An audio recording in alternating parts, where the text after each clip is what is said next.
You've been searching how to make chicken wings and getting lied to by every single recipe. Every tutorial promises crispy and juicy, but delivers disappointment instead. I know because I wasted years making terrible wings that even my own family wouldn't finish. Then I figured out the 3 mistakes everyone makes. And once I fixed them, everything changed. My wings went from something people politely nibbled on to the reason friends show up to my backyard unannounced. I'm about to show you the exact method that transformed my wing game. I'm talking about wings so good, people will ask you to cater their parties. Wings that stay crispy, even when they're sitting out on the table for over an hour. But here's the thing, if you skip even one of these steps, your wings will still suck. What I'm about to share will change how you make chicken wings forever. If your wings have ever turned out bland, dry, or rubbery, it probably wasn't the smoker's fault. It was the prep. Most folks rip open a bag of frozen pre-cut wings, toss on some rub, and hope for the best. So what's the problem? Well, you're paying extra for convenience. You're losing freshness, and you're skipping steps that lock in juiciness and build real flavor. I buy whole wings, and they're usually cheaper per pound than pre-butchered frozen packs. Taste fresher. Breaking them down myself gives me consistent sizes that cook evenly.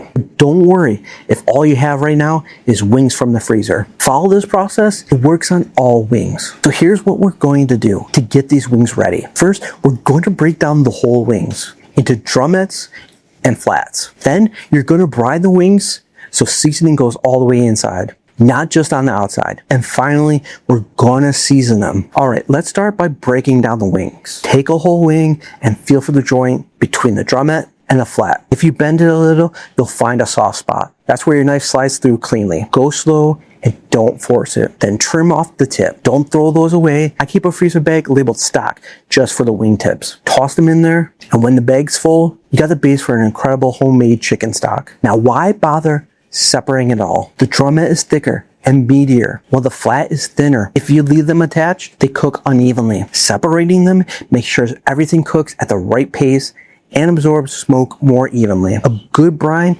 is your insurance policy against dry chicken. It seasons the wings from the inside out and helps them stay juicy while we smoke them. Here's a simple brine you can make in about 2 minutes. 4 cups of cold water, a 1/4 cup of kosher salt, and a 1/4 cup of brown sugar. That's your base. Stir it until the salt and the sugar dissolve. Then submerge your wings completely. Now, how long do you brine? 2 to 4 hours in the fridge is perfect. If you want a deeper seasoning, you can go overnight. But don't push it past 12 hours or the wings come out a little too salty. Once brining is done, it's time to dry them. And I mean really dry them. Drain off the brine and pat each wing. Bone dry with paper towels. Top, bottom, and even those little folds by the joint. Any leftover moisture is gonna steam, and steaming will ruin that crispy finish that we're looking for. If you want to take it one step further, place the wings on a wire rack over a sheet pan and let them air dry in the refrigerator for 30 minutes to an hour. This helps them form a tacky surface, and that's what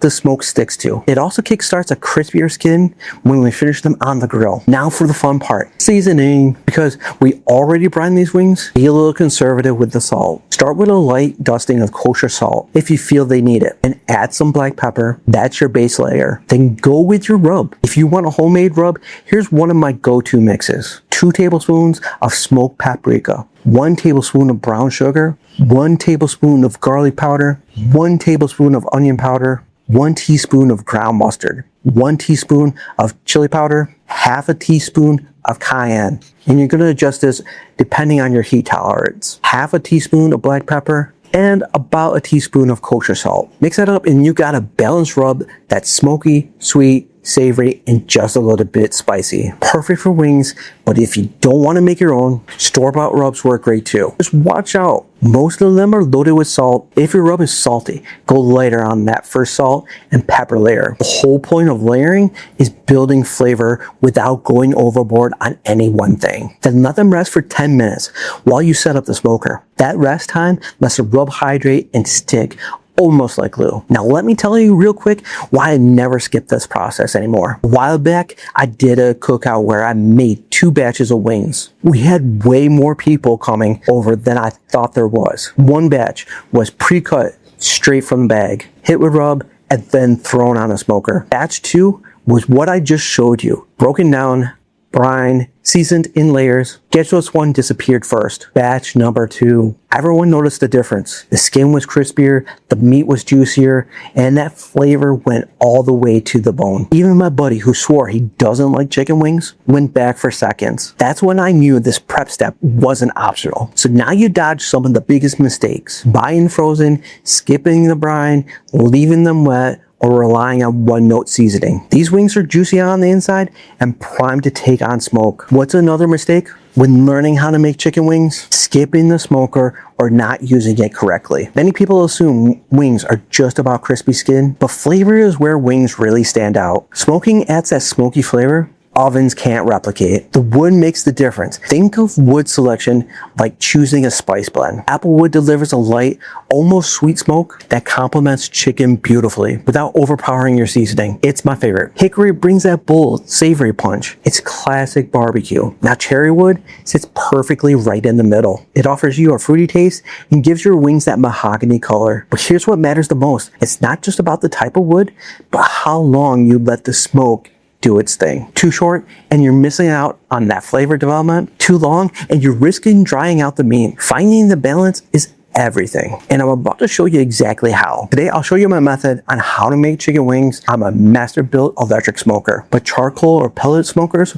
work just as well. For today's wings, I'm going with a mix of applewood and mesquite wood. Mild enough to enhance without overwhelming. Set your smoker to 275 degrees. Space your wings on the rack so they're not touching. We do this for proper airflow. Proper airflow means even smoke penetration. Smoke for 60 minutes, just long enough to absorb flavor, not fully cook. Add a water pan with apple juice or beer to regulate the humidity, and then resist the urge to peek constantly. Every time you open the door, heat and smoke escape, and monitor your smoke every 20 minutes. Adding wood chips as needed for consistent light smoke. You want a thin blue-white smoke, not thick billowing clouds. I'll never forget the batch where I got lazy and didn't add wood chips halfway through. When my friends bit into those wings, the disappointment was immediate. They were missing that signature smoky flavor. That day taught me that consistency matters just as much as technique. Now I never let my smoke fade. After smoking, your wings will smell amazing and taste completely different from anything you've baked or fried before. The meat will be juicy and infused with smoke, but we're not done yet. Those wings still need a high heat finish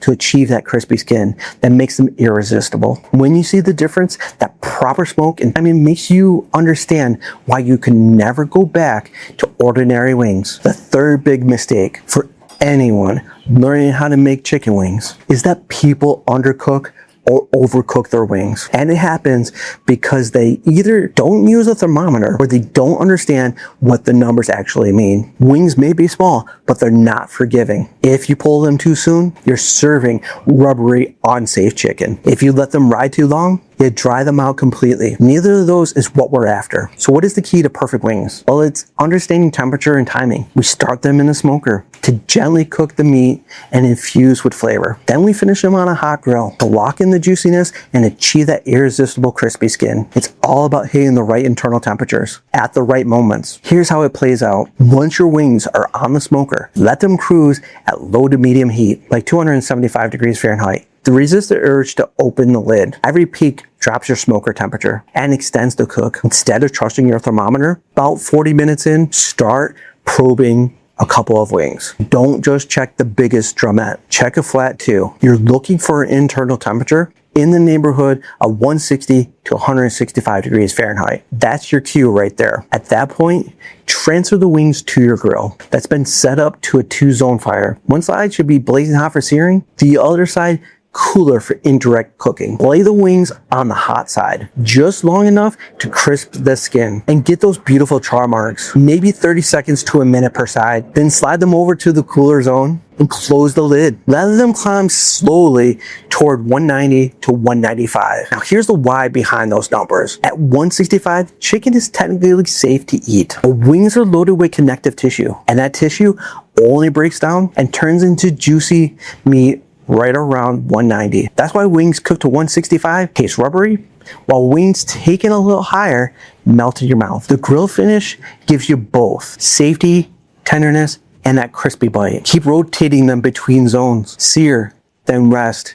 Sear, then rest until your thermometer reads right around 190 to 195. And always check more than one wing before you pull the entire batch. When they're ready, set them on a tray. Give them a couple minutes to settle in, then toss them in your sauce of choice while they're still hot, so it clings perfectly. Now there's no more guessing games. No soggy skin, no dried out chicken, just juicy, tender, crispy wings that have a deep smoky flavor locked right inside. This is the exact process that separates pretty good backyard wings from the kind of wings your friends will still be talking about next week. Now, if you want a summary of this video and the complete step-by-step process, then go ahead and check out the comments down below. I'll leave a link there for you. So that's exactly how to make chicken wings that are juicy, flavorful, and perfectly crispy every time. But here's the thing I didn't show you. Everything you just learned about wings is great.